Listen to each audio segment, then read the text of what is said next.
What is up, guys? This is another edition of your favorite show, Stoppage Time. Everything Serie A all the time. This was the last match day. What was it? Match day 24? Was it 25? Lou, I'm already losing track. It's so late in the season. 24, I think. I think you had it right, Cliff. 24. Wow, I got something right. We like to hear that. So obviously there's somebody below we have to address. We got the man, the myth, the legend, the Inter fan himself, Alex Donno from Five Reasons Sports and also from Calcio Connections. Alex, thank you so much for being on the show. How you doing today? Oh, it is my pleasure. And, contrary to popular belief, I do have actual friends who are Juventini. At least, I don't know if you guys consider me friends, but I consider both of you to be friends. So I'm happy to be on the show, and you guys do an awesome job. Thank you so much. And obviously, we're friends. This guy, he's one of the best Interisi. He's not going to get in your face. He's not going to be obnoxious like a lot of other people. He can have a civil conversation with you. That's what we like about him. So let's get into some of the maintenance that we got to do all the time, guys. So we're sponsored by All Juve Cast. We're now on Twitch, Twitter, and on YouTube. So you guys, if you could subscribe and send us some likes on YouTube, that would be phenomenal. Striped Hearts Apparel is also our sponsor. I just got my order in. Finally, after all this time, I got my Striped Hearts Apparel order in, and hopefully it'll be coming in soon. It'll show off those bad boys on the show. So without further ado, let's get into it. We had a huge match day weekend. I'm going to go through some of the quick scores. You can see it on your ticker below. First one, we had Roma and Genoa, 0-0 tie. We had Inter Milan against Milan, 2-1. Milan won that one. We'll get into that one later on. Fiorentina Lazio 3-0. I bet Jerry was very happy about that. Juventus Verona 2-0. We were very happy about that. Cagliari Atalanta 2-1. Very surprising result. Bologna Empoli 0-0 draw. Sampdoria smashing Sassuolo 4-0. I think that took a lot of people aback with that scoreline. Venezia Napoli 2-0 for Napoli. Udinese upsetting Torino 2-0. Then lastly, we had a very interesting match of the lower sided teams. Salernitana, I guess I can't really say that about Spezia, but Spezia Salernitana draw at 2-2. So guys, the first match I really want to get into, obviously, Derby della Madonnina. That was the big match of the weekend. This one was crazy. This had everything from spitting to fouls to all this controversy. Obviously, Alex knows what I'm referring to. But Alex, let's get into this one real quick. This one ended 2-1. Perisic with a late one in the end of the first half. It seemed like it was all Inter early on. And then Giroud for Milan just coming back with a brace and putting Milan ahead. So what were some of your major takeaways from this match? Yeah, first major takeaway was I did not allow myself to feel too comfortable at halftime because I've seen it on both sides over the years in Milan derbies. First half performance, tone of the game doesn't define the entire game. I mean, a couple of years ago, I can give a positive example in Inter's favor in a derby. I think it was March of 2020. Milan were flying out the gates. They had a 2-0 lead at halftime. Interisti are all scrambling. Oh my God, this is the worst day ever. And Inter score 4 unanswered goals in the second half to win it. In fact, I was feeling a little bit uneasy at halftime because for as much as Inter dominated, looked absolutely tremendous, and Milan looked shell-shocked. Like their starting 11 just could not match up with Inter starting 11 in that first half. I still didn't feel very good with just the 1-0 win. It was a very nice goal from Perisic off the Hakan set piece. Hakan he's definitely enjoying playing against Milan. A goal and an assist last time and an assist this time out.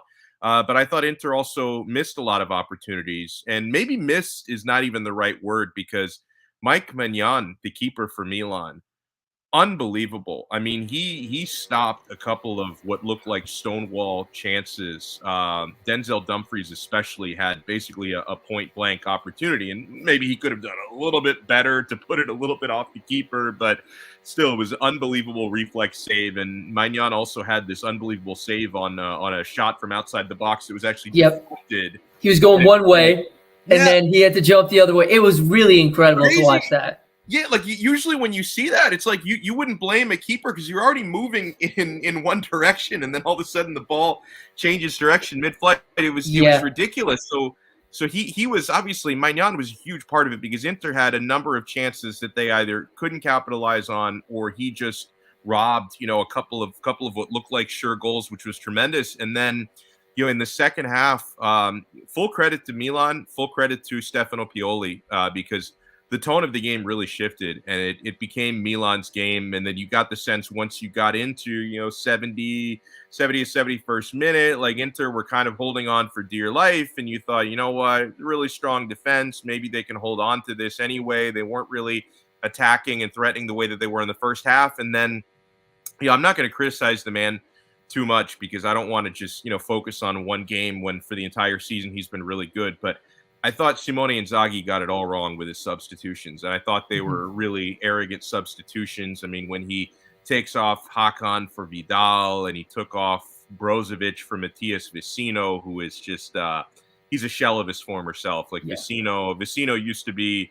a serviceable midfielder and would score some clutch goals. He can't really play anymore. So, honestly, you made some bad subs when they were up 1-0 and then at 1-1. And I kept thinking every time Inzaghi made subs that we'll be lucky to take a point away from this game, right? And then it was really just and Olivier Giroud, he turned. And by the way, I love the way you pronounce his name. You do it so much better. Like, why don't you just say it and then I'll talk about what he did. Olivier Giroud.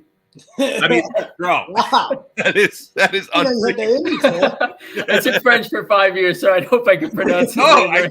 it sounds good. I mean, I don't speak French, but that sounded dead on to me. Rather Okay. real than me. Thank you, guys. Thank you. I'm Italian, though. Let the record show I'm Italian. I'm not French. Not what I heard, but go ahead. Yeah, but he was tremendous and he was clinical, and that's going to be. I know that Milanisti will look back on that performance probably years later and say, "Wow, do you remember when he really took over the derby and put Milan on his back and won it?" I mean, it was unbelievable the way that he was able to.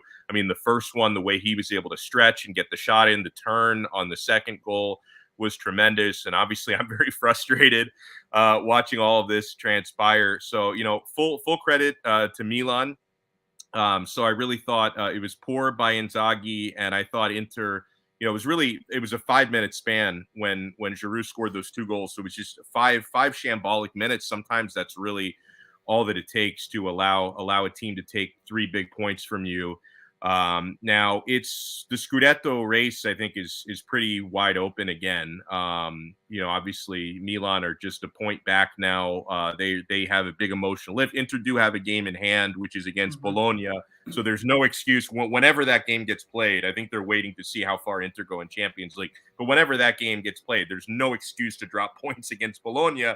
So it should be a 4-point lead in the table, so it's not the worst situation in the world. And that's honestly that one of my big takeaways. Inter Twitter can be a very special place. I mean, all of Calcio Twitter is a very special place, but and of course losing to Milan, especially like that, right, at a game that you're fully in control and you snatch defeat from the jaws of victory.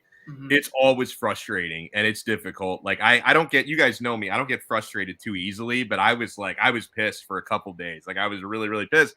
But I see people acting like this is just all out crisis mode. Like, oh no, another Inter gonna blow it. Winter is back.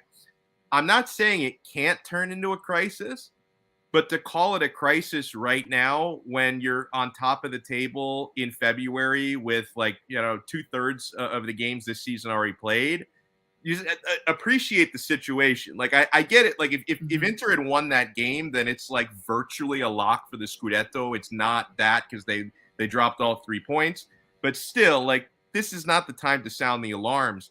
I think it is though. It is unfortunate, I think he would end up missing multiple games either way because he picked up an injury today. But Bastoni apparently jawing at the referee afterwards and getting a 2-game suspension. I don't know what it is. Nobody saw this. I don't know exactly what happened. Apparently he yelled at the referee in the tunnel. Just stupid, like immature. You got to know better. But then he also gets sprains an ankle today. So whether or not he got suspended, he may end up missing 3 to 4 weeks anyway, which obviously is disappointing either way. Inzaghi is suspended for a game, so he won't be on the touchline against Napoli this week. So we'll see what happens against Napoli, but I'm certainly not going to call it a crisis. Now, you brought up the spitting thing, and again, Spitgate. And okay, this goes back again to Calcio Twitter being such a special place, and I don't always mean that as a compliment. Now, obviously, people can say this guy's probably a little bit biased because he's wearing an Inter shirt. But listen, I not really on purpose. It just keeps showing up in my timeline. I've seen 10,000 different videos of this incident. I've even seen like a thermal camera. Yeah, I saw that too.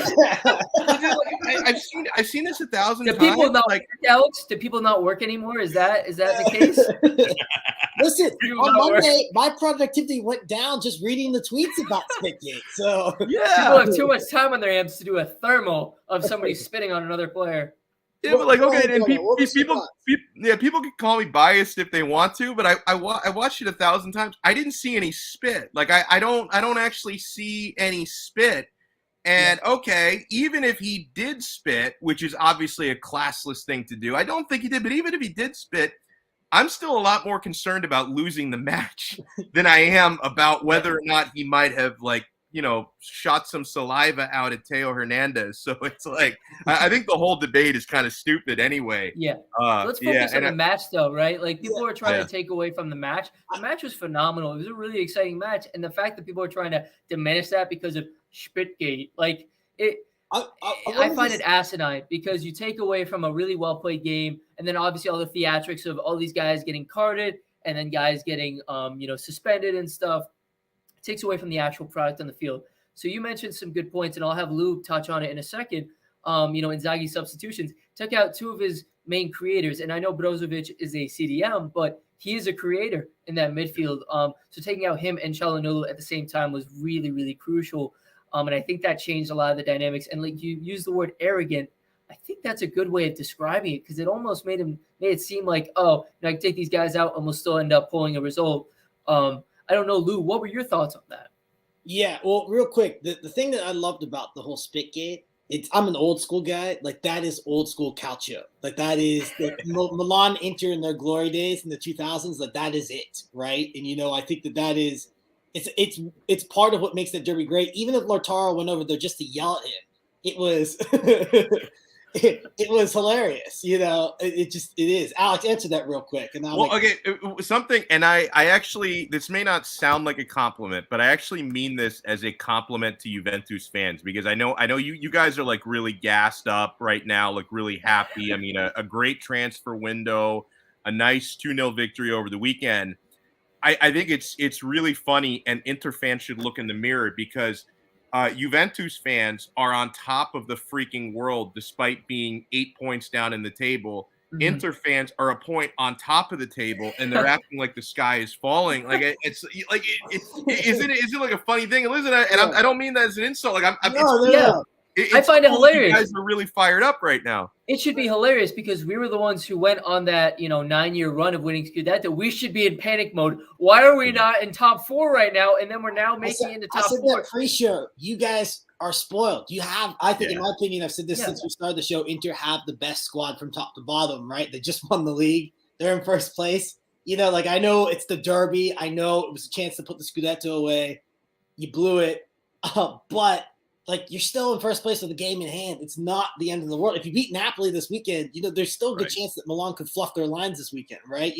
And another thing, I want to remind everybody about this. And Inter have just a really, really tough month of February, right? And that includes the Champions League tie with Liverpool, which I'm not expecting Inter to advance. I hope I'm wrong, but I think their Champions League campaign will be 2 more games and that's it. And obviously, tough fixtures in Serie A. And then people are like freaking out, like, oh, this month is going to lose us to Scudetto.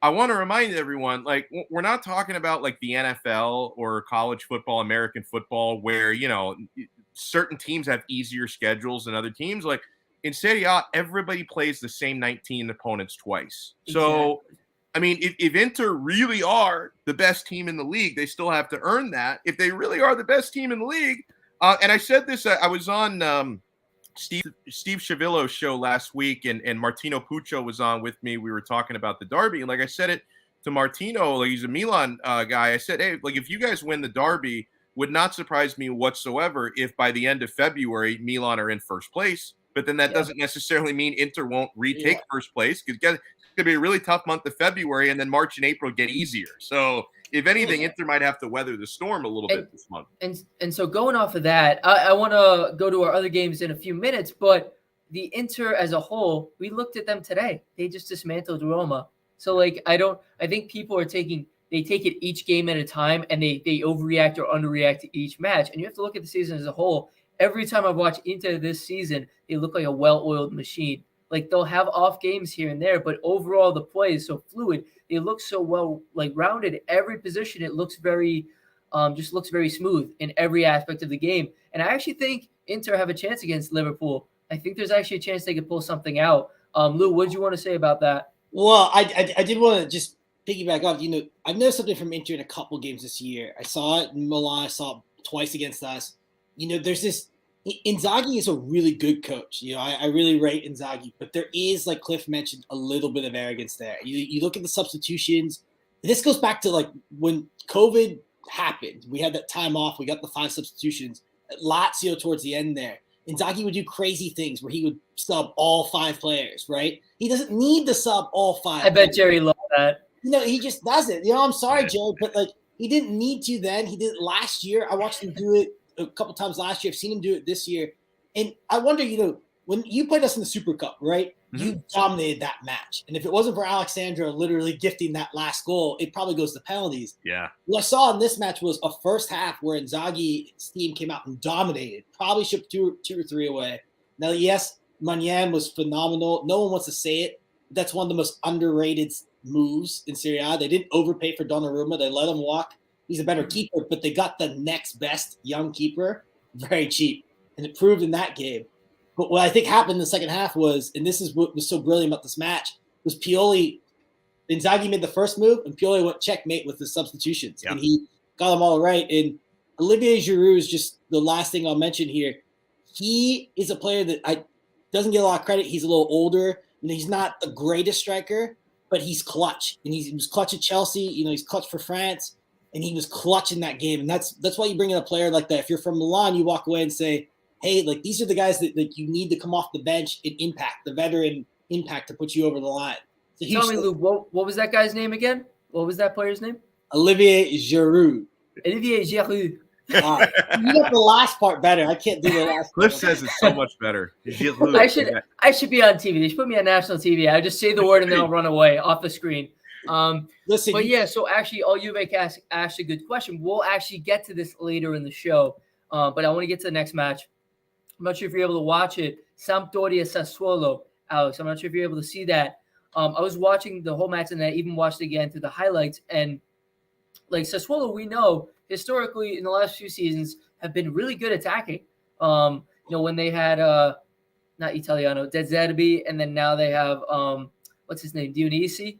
And like they've just been attacking minded all the way through. And then this game, they were on the back foot. It seemed like Sampdoria were pressing the agenda. And once they got the first goal with their former player, Caputo, it just all went downhill. And Sampdoria actually looked really, really strong in this match. What were some of your takeaways from this one with one of your former players, Sensi, getting a goal? What do you think of that? Yeah, that was my big takeaway, and that was one of the reasons why I paid some attention to this match because Stefano Sensi is on a dry loan at Samp, getting much needed playing time. He hasn't been able over really the past year and a half, almost 2 calendar years, been able to be a regular part of Inter's rotation because he's been in and out so much with injury. He is healthy now. He was fantastic, and I think this is exactly what Sensi needs. I don't think there's even an option to buy, so he'll be on his way back to Inter in the summer. Now, Inter, they could still choose to sell him somewhere else, but I hope that they would choose to keep him because, something people talk about how deep Inter's team are, and they are deep, but I also think people overrate the midfield depth a little bit because there's a lot of age there and a lot of injury-prone players, and Sensi was one of those guys. So I thought he was fantastic, and this is exactly what he needs to get his confidence back. But like you were saying, Cliff, I did not expect that kind of domination. Like I thought Sassuolo would win like maybe a 2-1 type of game. I didn't think they would get played off the pitch. And going off of that, they actually have a new signing coming in. A former Toronto FC player, Giovinco, is coming back to Serie A, which I'm extremely excited about. What'd you say? The Atomic Ant is coming back. The Atomic Ant. He does the bicycle selling. He's honestly one of my favorite players. When I first started watching Juve, I loved him so much. I was sad to see him go. But that'll be another addition to this team. And I want to ask you, do you think, and I think if Sensi isn't injured ever, like if he's not made of glass, he's a top 5 midfielder in Serie A. I know it's a bold take. Yeah, no, and I'm not going to disagree with it. I mean, it's a little bit of a subjective take, obviously, but I will say this because his first 2 months, which was his best 2 months at Inter. It was the first season under Conte. Sensi had just been signed from Sassuolo. He ended up actually getting hurt against Juventus, and he's never been the same since. And this was like October of 2019. But for I think that was the 7th match of the season. For the first 6 matches, and then even into that Juve match, he was the best player on Inter at that point. I mean, small sample again. We're talking like 6 matches, but he was the best player on Inter. He was scoring goals. He was creating. He was playing freely. Great runs, great lungs, contributing defensively. I was astounded, and it was interesting that season because that same summer Inter had brought in both Sensi and Barella, and of course we all know how good Barella is. But there was so much hype for Barella, and Sensi was like an afterthought. And for the first 6 matches of that season, Barella just wasn't very good. He was kind of adjusting to a new formation, and Sensi was flying. So I think there's some merit to what you say. I mean, unfortunately for him, injuries have always been a part of it. Just soft tissue, a lot of soft tissue injuries. So it's not like he has there are certain players that, occasionally will get like bones broken and hard tackles and they're just unlucky.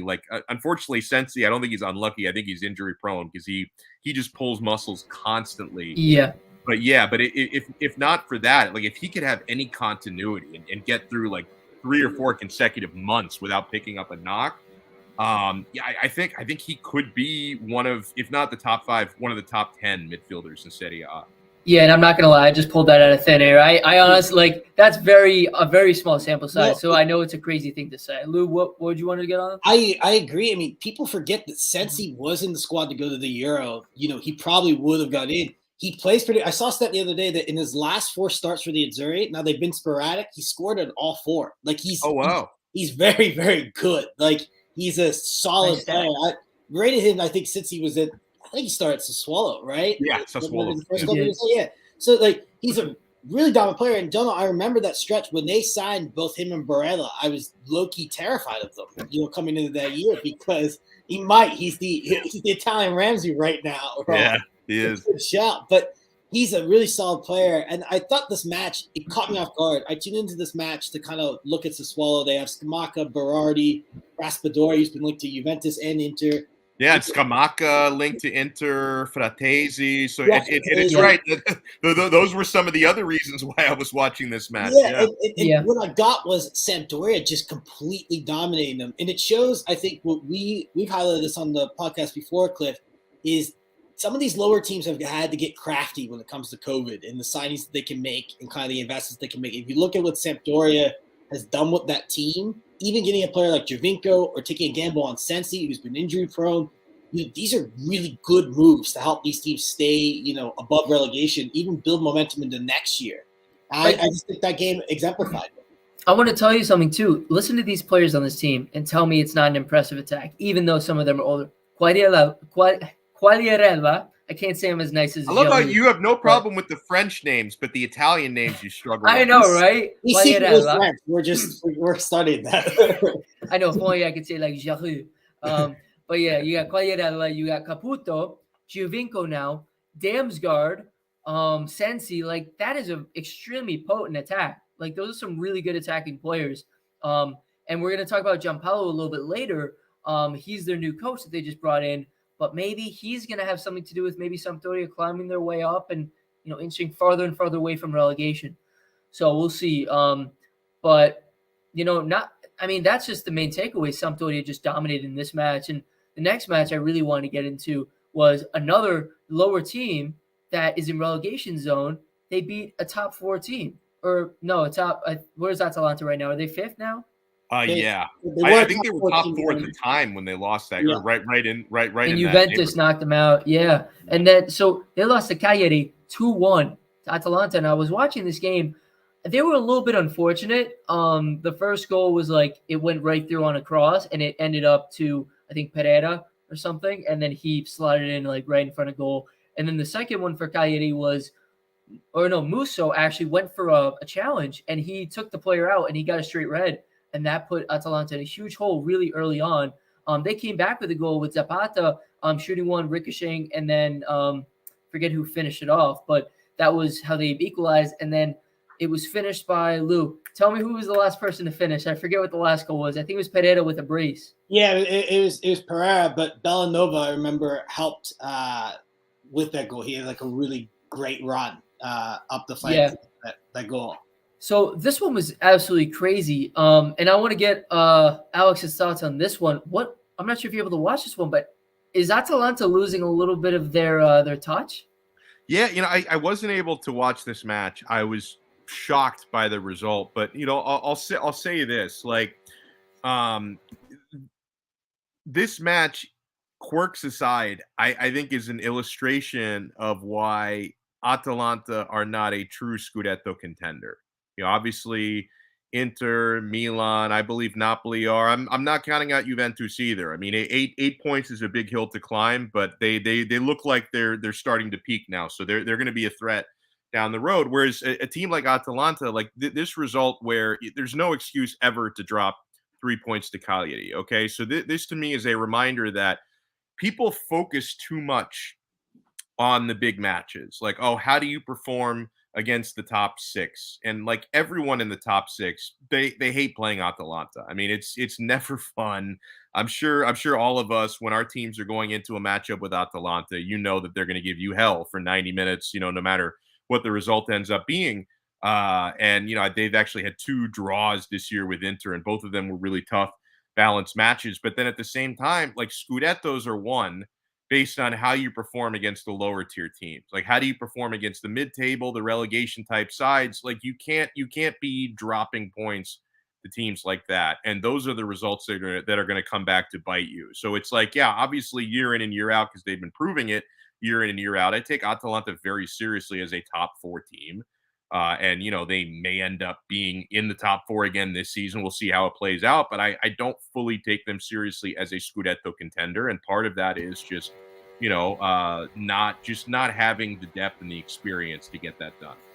100%. And Lou, I want to get your thoughts on this match. What were some of your takeaways from this one when you watched it?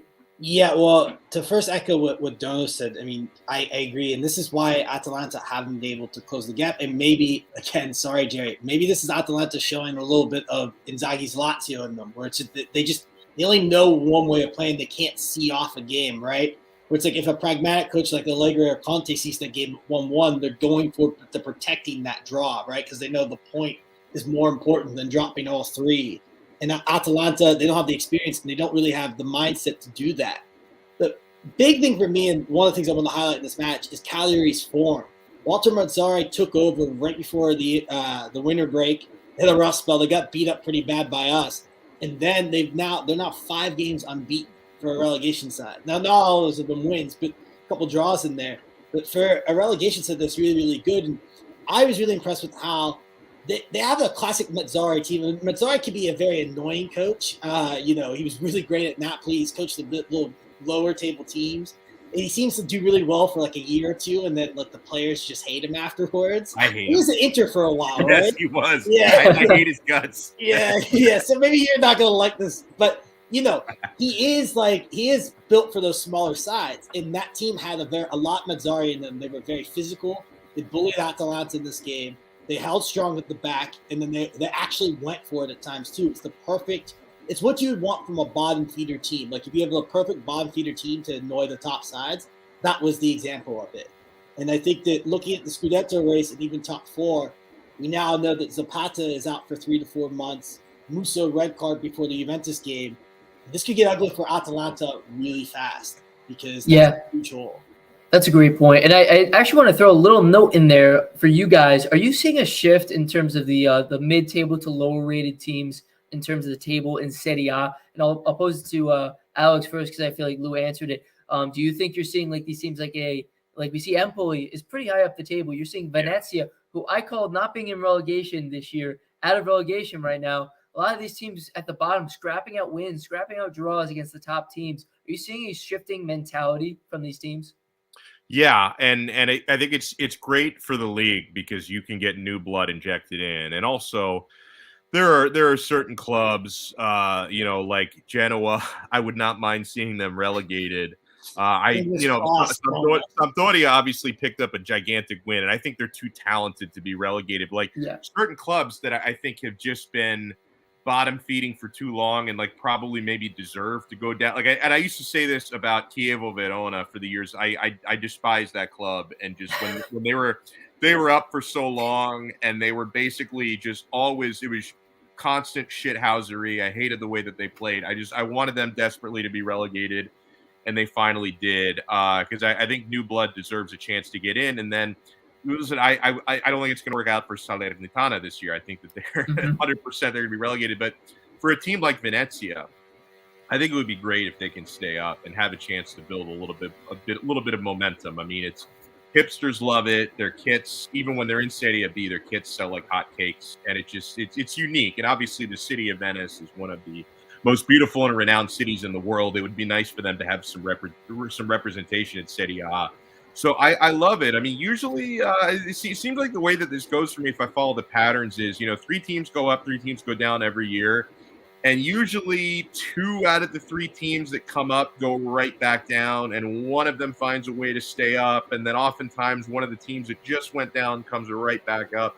It gets a little bit boring and a little bit stale. I mean, something I think we all love about calcio and about world football is just how democratic it is. Like, it's not like American sports where you have franchises and there's no promotion relegation. Like, to have teams that can work their way up from 4th division into the top flight, I think is a beautiful thing. And that can't happen unless you get some turnover in the top or bottom. So I would love it. And when you were talking about the standings, Cliff, like it's pretty shocking to me. Like, sometimes I forget how good of a season Empoli are having, and you see that they're in 11th place. And, I know it's not impossible for them to go down, but they seem pretty safe at the moment, being 12 points out of the drop zone at this point. And, having a team like Venezia, who's, right there in the drop zone on the verge, hopefully they can stay up. I wouldn't mind seeing Cagliari to go down, if I'm being completely honest about that. Just on them too. I'm annoyed with them. Yeah, I don't like them either. So I would love it because it keeps the game interesting if you have some new teams come up and down. Yeah, 100%. Lou, what are your thoughts? I'm assuming you feel the same way, that it's you're seeing a shift. Yeah, just real brief. I know this is a calcio show, but using the Premier League as an example, because the lower teams in the Premier League have money, they're able to buy and invest players. I think what Serie A has done is they've taken part of that model. Now, they don't have the financial aid the Premier League club at the bottom does, but they're using this based on coaches and in expert transfer moves. They're selling a coach in a play style. Empoli with I'm going to butcher his name, Andrea Zola. Andreazzoli, yeah. I'll get it right one day. Bologna with say it for me. I'm going to book. Mihailovic, yes. So, those out of the way. Sassuolo throughout the different coaches they've had, they've always had the same style, right? Hellas Verona with Tudor now, and so on and so on. And one of the things I'm noticing with Venezia, kind of like Benevento last year, they've come up and they've played really ambitious football. And even better, if Venezia seem to know how to see off a game when the result's going in their favor, something Benevento couldn't do last year. And just real quick, to get a player like Nani, who's played for some of the biggest clubs in the world, to come join Venezia. I know he's old, but to even come join Venezia. The Salernitana got Douglas Costa. Yes, he's washed up, but even him coming back to Serie A to do that, I mean, these are ambitious moves from smaller sides, and you'd like to see it because it's good for the league. 100%. And even some players like that people don't know about, like Gianluca Busio and Tanner Tessman, and even this guy that I don't think a lot of people. I watched him in one of the matches. He really impressed me. His name was Okereke, I think. He's on Venezia. Yeah. He's one of the midfielders.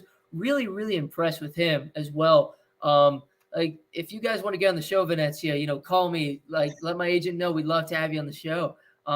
Really send some merch. Send some merch to Cliff and Lou. You could score some of those jerseys. I would probably wear a Venezia kit. That is so nice.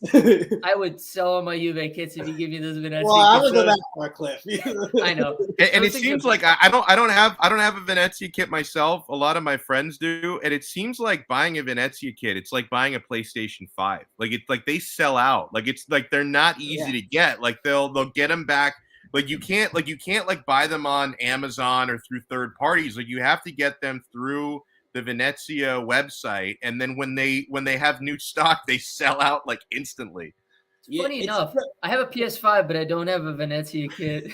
Cliff, you gotta get on that. But they're selling the city of Venice, which is like Italy's such a beautiful country. You know, like Rome talked about this with Mourinho, and you know, the jury's out on them. But like they're selling Venice. You know, like they are. It's brilliant. So that's what like Italian teams need to do that more. I think some of these smaller sides are figuring that out a little bit. Yeah, and then even another team that we didn't even mention, Spezia. They've been on a great run of matches. Thiago Motta has done a phenomenal job getting them back into a pretty relevant spot where they're not like too worried about relegation. I think they've won 6 or 7 matches in a row.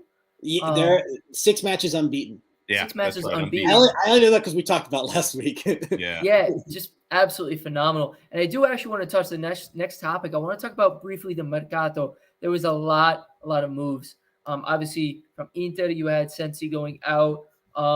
Can't think of any other notable moves from Inter, but we don't. Oh no, there were a couple, bro. I mean, Robin Gosens. Sorry. How could I forget that? I want to make sure you didn't skip over that one. I thought that was huge. That was huge. He's not ready to play yet. Hopefully by the end of the month, and not nearly as big of a move, but I thought still a good move because it's needed for depth. Is Felipe Caicedo, the former Lazio striker who was with Genoa. He comes in on a dry loan. They're going to need him because Correa is injured and he's often injured. And, you know, Dzeko is older. Alexis is older. Lautaro is inconsistent. So, yeah, Caicedo is going to be needed. Worth noting that Alexis Sanchez has had somewhat of a renaissance this season.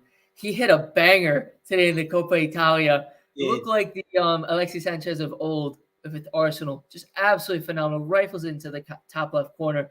I couldn't believe my eyes because I was I was like shit talking him earlier this season. Usually when Inter play and they, you know, other team, when they score, I usually just mumble the F-bomb, you know, under my breath. But when Inter scored today, I actually clapped. I was just like, wow, take a bow. Like, and then even Dzeko's goal. Goal was really good too. The volley was really impressive. Like, I guess Inter only score bangers. I don't know. And it was actually nice to see like 2 goals and actually 2 strikers scoring because most of, not that this is a bad thing, but most of Inter's goals lately and for this season have come from midfielders and defenders. Like the strikers have not really been consistently scoring.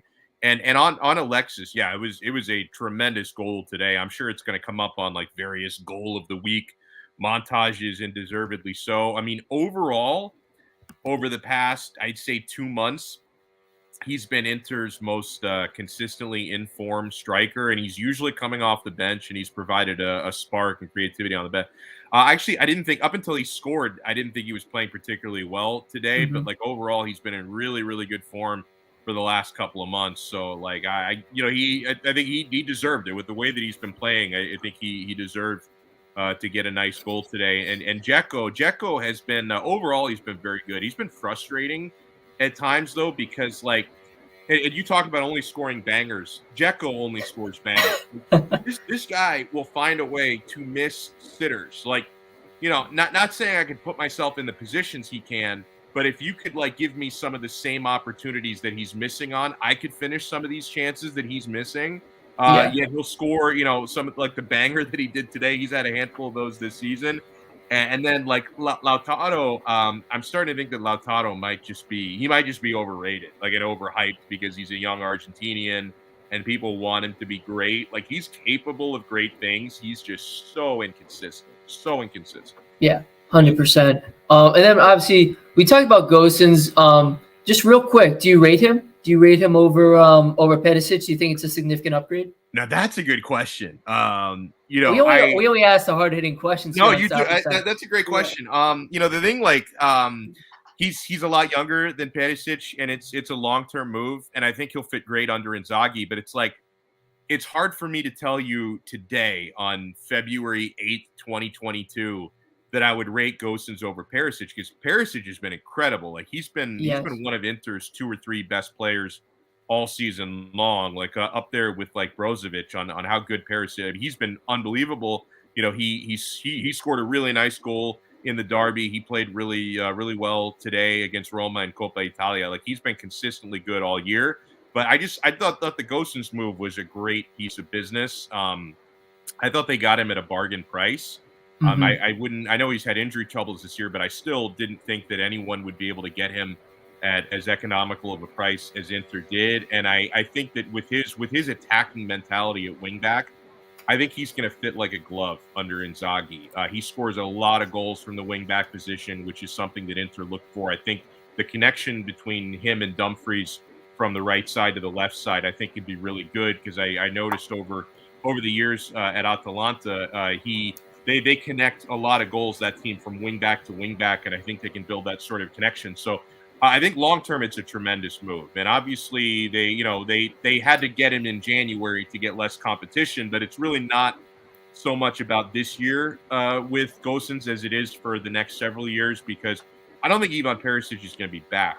He's got an expiring contract. I think he's going to end up leaving on a free, because it doesn't look like there's really any movement on him re-signing with Inter. So I think that's why they signed Gosens. That's a great analysis. Now enough of Inter. Now we're going to get to the son of a biscuit, Lou. One question. Donno, we talked about this last week. Joe Cappuccino filled in for Cliff, and we talked about how Inter and Juventus, it feels like we're kind of going to have a bit of a Cold War in the transfer market, for lack of a better term. Yeah. Do you feel that as well? Like it feels, because before I was kind of looking at all the players Inter were linked with in Serie A, I was kind of a little nervous, right? Because assuming they win the Scudetto again, that's a bigger margin, right? But now with Vlahovic, you kind of wonder if the tables have turned. Do you feel that a bit, that we're going to be fighting over players during the summer? And is Milan in the mix there at all? They should be. I think Milan should be in the mix. And like Milan is the type of club where they get talked about so much in the media. Like they get linked with everybody. Like even more so than Juve and Inter do. Like if you follow like the transfer rumors, Milan get linked with like every player, and it's gotta be frustrating to be a Milanista, because you get linked with like get everybody and their dog. You get like Messi's dog. Yeah. Like, what? Yeah. You sign Messi's dog. What are you talking about? He's only 2 years old. He's not even that old. Yeah, so it's like they get linked with every world-class player, and then it's like it's got to be disappointing, like when you don't sign these guys, because these links just come completely out of left field. But I think they should be in the mix for some of these players, and obviously I really rate the Vlahovic signing, and I rated it even before he has the dream debut, right? I mean, that was unbelievable, and Zakaria as well had an unbelievable debut, but no, I thought very highly of the Vlahovic signing because I think he's tremendous. So like in that case. And I never thought Vlahovic had any chance to come to Inter. So I think Vlahovic, maybe it's a good thing in a way that he ends up at Juve, because that seems to clear the runway for Scamacca, right? Because if Vlahovic had gone like to EPL, then I think Inter and Juve would go head to head for Scamacca and drive up price. So it looks like Scamacca is going to end up at Inter. Another player, and you guys tell me if Juventus gets linked to this player, because I think I've seen it. I don't know how serious the links are, but I know a player that Inter are after, another Sassuolo player, Fratesi, in the midfield. I know Juve still want more midfielders. Do you guys get linked to him? Because we do a lot. Fratesi has been very like hushed rumors, but it's not been something very in the forefront. It's been something that's kind of been on the back burner, at least for me, Lou. It's not something that has been a really viable option. Like it looks like they're looking at big names for center mid. The two players that we get linked with, because I've been running the news from the admin. I don't know if you noticed that we've been posting a lot of the news recently, but Bremer and Raspadori. I wish we got linked with Fratesi more, but it seems to be that I don't know if you guys still have heavy interest with Raspadori, but I know Bremer was one that Inter was trying to get in January, and Juventus hadn't heard about. And we get linked to Bremer as well. Yeah, and I saw he signed a new deal, so he's going to be expensive. So we'll see how that plays out. But yeah, Inter did not so much lately. Over the summer, they were getting linked with Raspadori, like for next summer. now it seems like Scamacca, and I think Scamacca and Raspadori are both really good. I think the reason why Scamacca gets linked more to Inter is he's more of the type of profile that they can replace Dzeko with him. I think Mhm. that I think it's more it's like a tactical thing that like I mean I think that maybe like Raspadori overall might be the slightly at least more upside as a player. I think that's an argument to make, but I think the reason why Inter are more hot on Scamacca is that they see him being like the heir to Dzeko to play more the hold up and the size in the air because the guy he's gigantic. He's like 6'5". So Yeah. I think that's why they prefer Scamacca. Now I got a quick question on that. Just briefly, if you had a choice to get rid of Dzeko, bring in Scamacca, and just have him and Lautaro, or you sell Lautaro and you bring in Raspadori and Scamacca for the future, what would you take? Ooh, I honestly, for two reasons, I think I would sell Lautaro and take the second option. Number one, I think an EPL club would pay upwards of 7 million for him because that's just it seems like that type of profile. Like someone's going to overpay for him because he's really good on the Argentinian national team, and like young Argentinians tend to get a lot of hype, right? Whether it's deserved or not. And the other reason why I wouldn't mind selling him, and listen, I'd be torn about it. Like I don't hate the guy. I don't want anyone to think that I don't like Lautaro. I wouldn't feel good about it because he really loves Inter, and I think he represents the shirt very well when he's not spitting on people. I think overall he represents the club very well, and I'd always be sad to see a player like that go.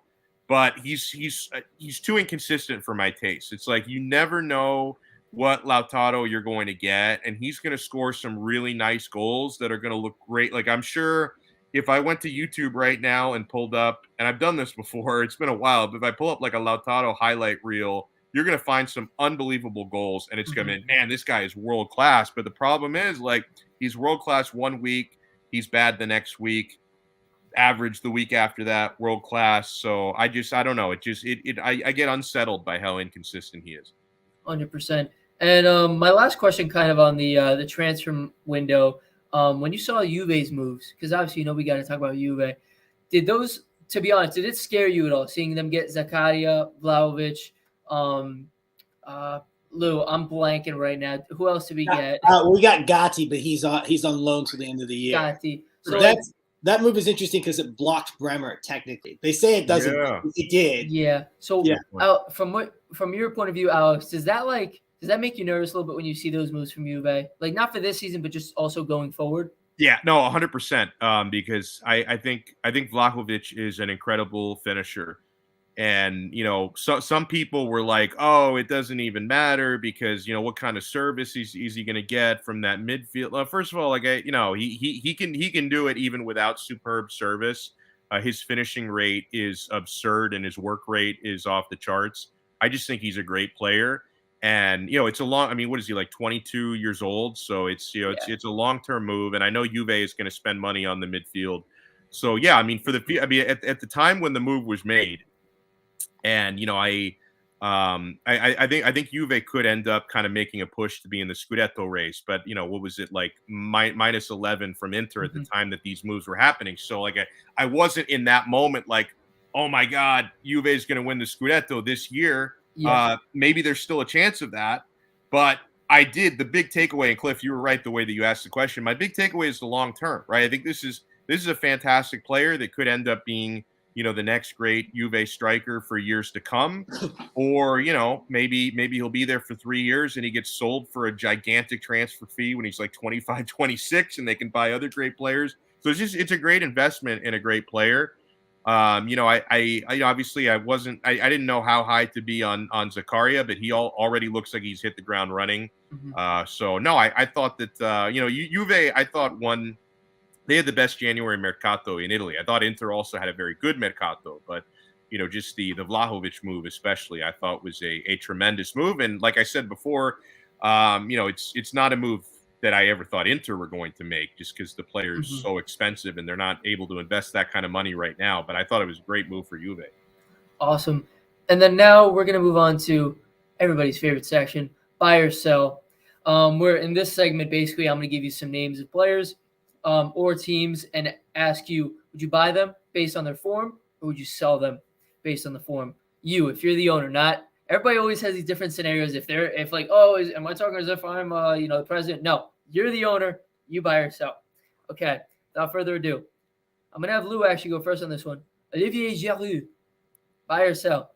Buy. I love Giroud. Did I get that better? Nah, we'll work on it. We'll work on it off camera. But yeah, I like Giroud. It's gotta sound like you're about to spit on someone with the phlegm. I'll save that for Lautaro. I buy.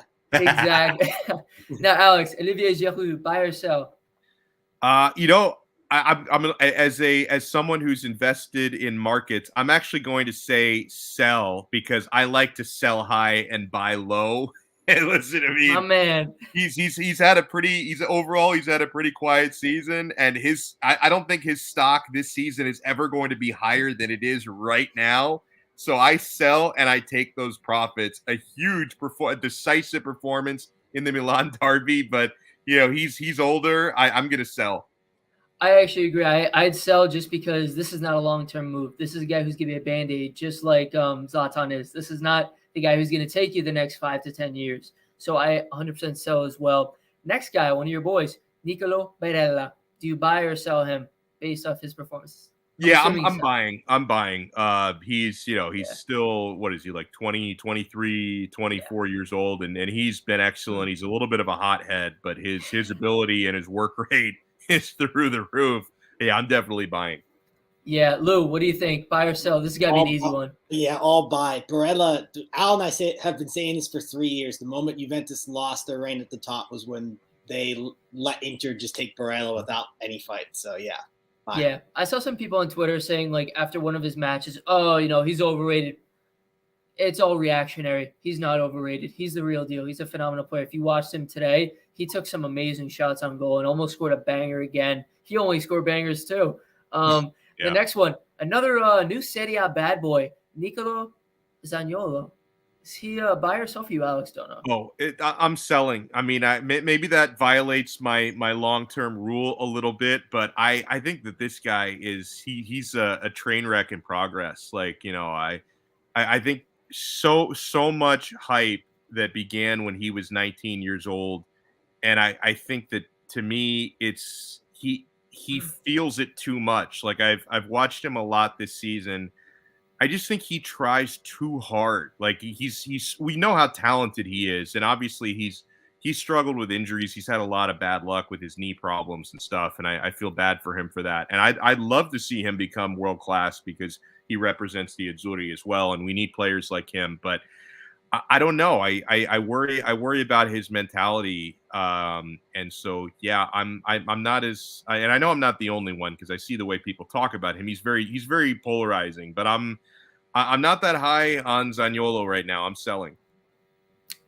So Lou, what do you think? Buy or sell? I'm going to disagree. I hate having to buy on all these, but I'm going to buy on Zaniolo. And here's why. I understand everything Dono said. It's very valid. And I think that there's something here when you have an ACL injury like he did, and then he had a second one on top of that. Yeah. Just one is rebuilding your game. So now he's completely rebuilding his game.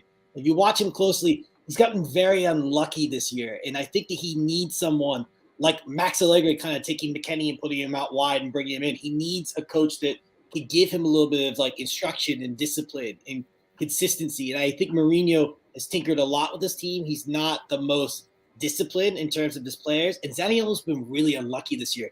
I've seen a couple chances where he's had shots that are going in that have been redirected by Tammy Abraham. Even this weekend he was very unlucky to be sent off. So I don't know. I'd buy on Zaniolo for now. Really valid points, and Lou actually touched on something that I was going to say. I think if you put him in the right situation, you give him the right manager, and he gets a little bit of luck, I think there's a really good long career for this kid as long as you have somebody who can take him under their wing and just say, you can't be doing this. This is how you got to be doing it. You got to be professional because he has been a hothead. We've seen it, but I'm going to buy him just because I got a little bit of I got an emotional attachment to him. I just think he's so talented. I don't want to see him lose it. I don't want to see him be like Balotelli. I don't want to see him throw it away. The next one, buy or sell, Luis Alberto, your boy, Jerry's boy, Luis Alberto, Alex Donno. Do you buy him or sell him?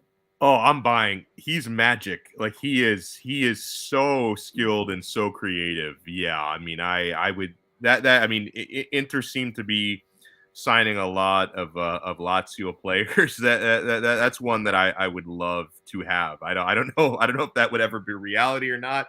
I think if he left Lazio, he'd probably go to Spain. But yeah, I'm really high on Luis Alberto. Whether whatever team he's playing for, I enjoy watching him for Lazio. He's great. I'm gonna make it short and quick for myself. Buy. I buy. I think he's phenomenal. I know Dybala Alexa, one of our team members, loves Luis Alberto so much. He wants him on the team on Juventus so bad. It's not happening, Lex, but you could dream about it. Lou, what do you think? Buy or sell? Buy. When he was like this summer, I was right in the same boat. I wanted him, but he doesn't even fit. I want him, but yeah, I buy. I think he's super underrated. 100%. I had some other names, but I think I'm gonna throw a curveball in here just because I'm the host and I can. Daniele Rugani. Lou, I'm going to have you go first. Buy or sell based on his current form? Buy. Juventus have him for 1 to maybe 2 more years at the price he's at. He's been serviceable as a fourth center back. He's not, reinventing the wheel, but it seems that Allegri knows him pretty well. He coached him for very long, and when you put him next to a strong center back, he's serviceable. So keep him around. He's good. He fills in for injuries, and he does his job. Buy. Alex Donno, Inter fan, buy or sell? You're gonna buy him? I'm gonna buy. I've talked a lot of crap about this player in the past. He's probably deserved it, but yeah, I echo everything Lou said. I mean, he's the type of guy. I mean, if he's playing with a poor center back partner, he's going to be exposed on an island. But he can carry his own, and he's having a good year. I'm buying. It's a clean sweep. I also agree. I think it's a buy. I think he's really proven to be useful in this rotation. Really critical for Juve at certain points this season so far. So I'm buying. Next, we mentioned him before. Stefano Sensi. Alex Donno, do you buy or sell him? I'm buying with a little bit of hesitation, but I'm buying because I know how talented he is, and I think that these next 4 or 5 months at Samp are a good opportunity for him to kind of get his sea legs back. I'm gonna buy. He's obviously got to stay healthy, but I'm buying. Okay. Lou, what do we think? Buy or sell? This one's kind of tough because of his injuries, but I would buy too, just based on the talent. I think that maybe Sensi at a club like Samp, if he's in a mid-table club, I think less games during the year, maybe he turns around his career a little bit. Maybe just being in a big club he can't handle the amount of games. So maybe this is it for Sensi. But I'm buying this, but this is the last chance. It's tough because he's so young. I'm gonna go sell just because it's not like he's had, like Zaniolo, had 2 major injuries that were really unlucky. He's had consistent muscular injury after muscular injury, and that's what scares me because he's young, and he's already had this now for almost 3 years. And once you get that connotation of an injury-prone player, it's really hard to shake it. We've seen that from Dybala, and even a shorter period of time, he's already had these consistent injuries, and he's older too. So and I'm giving Dybala another year just because he's already been world-class. But I think Sensi has hit the mark for me where I'm just I don't buy it anymore. And by the way, I sometimes forget what is Dybala, like 30 now? I sometimes 20. Okay, well still he's got that face where it looks like he's 20. Like he's eternally 21. He will always be just old enough to drink in the States, just turned 21. He's got that look. Yeah, 100%. Fun fact, I was once called Dybala at a Copa America game. Fun fact for you guys. Everybody at the game was drunk, but we're not going to talk about that. That was a good time. Great match, by the way. Colombia, Peru. Last one that I have. It's not a player, it's a team. Atalanta top 4. Alex Donno, do you buy or sell that? Ooh, well, I got to think this through. So obviously, I'm going to pass to Lou. I'll pass to Lou. You think about it for a second. Okay. Lou, what do you think?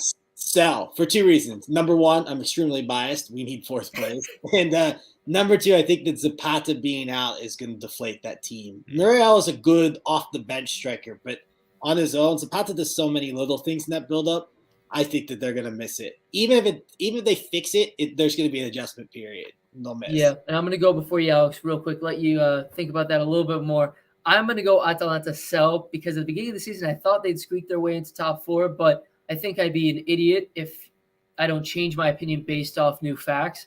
And the fact that Zapata is out and they lose Gosens, even though they brought in Boga, I don't really think that's going to be enough that keeps them in the top 4. So I'm going to sell it. Alex, what do you think? I'm selling it as well because I had to think about who I definitely have in top 4. I expect Milan and Inter both to be top 4. Napoli will hold on and be in top 4. And yeah, I'm going to say something nice about Juventus. I think they're definitely going to finish top 4. Probably not higher than 3rd, but I think they're definitely going to they're definitely going to finish top 4. And so, if I'm going to go that route, I've got to leave Atalanta out. I think they'll be 5th. You guys heard it here first. Alex Donno is a Juventus fan. It's here first. But and then the last segment we got, we'll make this one quick because I know your time is very valuable. So we're almost done with the show. So keeper sack. This is another segment we've come up with. Pippo Inzaghi. Are you gonna buy or sell him? Simone or Pippo? Or Simone, I'm sorry. I was going to say, because I think Pippo already got sacked. People just got the bag. They tried to sack him, but they actually couldn't sack him because of his contract. Yeah, no, honestly, and I know somebody in the chat was wanted to know my opinion on Inzaghi. Actually, I really like Inzaghi. I prefer Conte. I like Inzaghi. I thought that was about as good of a replacement as Inter could have come up with. The players seem to like him, and they probably have more fun playing under Inzaghi than they did under Conte because his tactics are so rigid. Sometimes I think people, most football fans really prefer kind of attacking champagne football. Inzaghi does a lot more of that than Conte did. I actually kind of prefer counterattacking, a little bit more pragmatic, because sometimes, and this is something that Lou touched on earlier, I don't think you were specifically talking about Inzaghi, but I think it applies to him. Sometimes you have to know when it's okay to put 11 men behind the ball and preserve a lead. And that's one thing I think Inzaghi, I think he takes maybe a little bit too much pride in. You've got a 1 or 2 goal lead and you keep attacking and you don't change your style. I think sometimes it is okay to just hold on and shithouse a little bit, and he doesn't really do that. But no, I think overall, I think Inzaghi's been great, and I thought he did amazing things at Lazio, and I think we're seeing it amplified this year. And it's not all the same players, obviously, but we're seeing Sarri struggle a lot more with many of the same players that Inzaghi had. And when Inzaghi was at Lazio, you had budgets, restraints, difficult transfer mercatos, and not a lot of depth. And I thought he did a tremendous job there. And I think he's doing quite well with Inter's resources this year. So no, I'm definitely keeping him, not sacking him. Okay, nice. And Lou, I'm going to have you give me a quick answer. Gut reaction, keep or sack? Buy. I'm a fan of Inzaghi, and I think that's not the game. It's not buy or sell. It's keep or sack, Lou. Come on. I'll say it. Yeah, keep. I'll keep Inzaghi. I think once I predicted Inter to win the league this year. Once they do, I think Inzaghi will only go up from there. So I think I agree. I think he's a keep as well. Next one. He's only had 1 match so far this season, but Marco Giampaolo. Alex, do you keep or sack him based off his 1 performance? Oh, that guy's a loser. No, I sack him. He's weak-minded. Giampaolo, to me, I mean, he's never can be more than a successful relegation / mid-table side type of guy. No, sack. Okay, I'm gonna go sack just because Alex is so convincing. So Lou, what do you think? What are you gonna go with? I'm gonna disagree. It's a keep just because. Former Sampdoria coach, I think that he knows the club, probably knows how to work with the club, and they looked really good. So I'll give him the benefit of the doubt. I don't like him either, by the way, but I'll give him the benefit of the doubt. Next one, Ivan Juric, and he just lost to Udinese. Alex, are you keeping or sacking? Recent performance aside, I'm keeping Ivan Juric. I think he's a tremendous manager. I 100% agree. Lou, what do you think? I know you love him. Easy one. Keep for me. He's the perfect mid-table club manager, and he's taking Torino, who looked like they could get relegated, to climbing all the way up the table. Okay, you said easy one. Okay, I'll give you a harder one then. How about Zanetti, the manager of Venezia? I think he's the Venezia manager, right? Yeah, Paolo Zanetti. Okay. I think we keep him. It's going to depend if they stay up or not, but I think they just might. And keep him. Alex, what are you thinking? That is a tough one. I'm with Lou. I'm tentatively gonna keep him. But listen, like you, I'm gonna if they do drop, I'm gonna change my answer. But I'm tentatively gonna keep him. I've had this like closet love story with Venezia this season, so I'm gonna go keep because I just think I just love them, love the kids, I love the players on the team, so I'm gonna go keep. Last one, Mazzari. I think that was his name, right? Mazzari is he Coyotes manager? Yep, Walter Mazzari. Okay, Alex, what do we think? Buy or sell or keep or sack? Lou got me confused.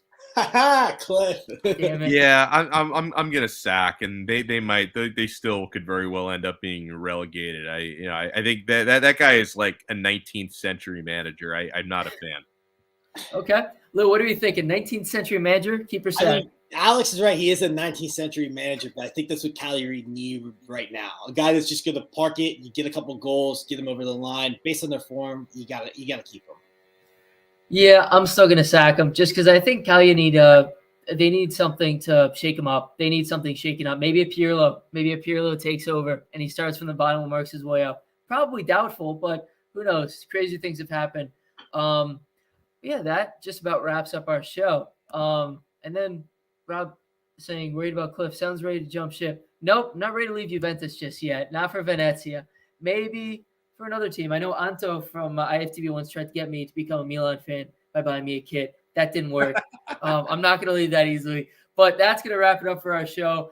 Thank you so much to our special guest, Alex Donno. Once again, we're sponsored by All Juve Cast, Stripe Parts Apparel, and I'm going to be making a special appearance on Atalanta Passione podcast tomorrow at 8 p.m. Eastern Standard Time, talking about the preview of Juventus Atalanta. It's going to be a great match. Thank you, Alex, so much for taking the time. And make sure you guys go follow Alex. He's wonderful. He's a great guy, classy person, even though he's an Inter fan. But buonanotte. Everybody have a great night. Thanks so much.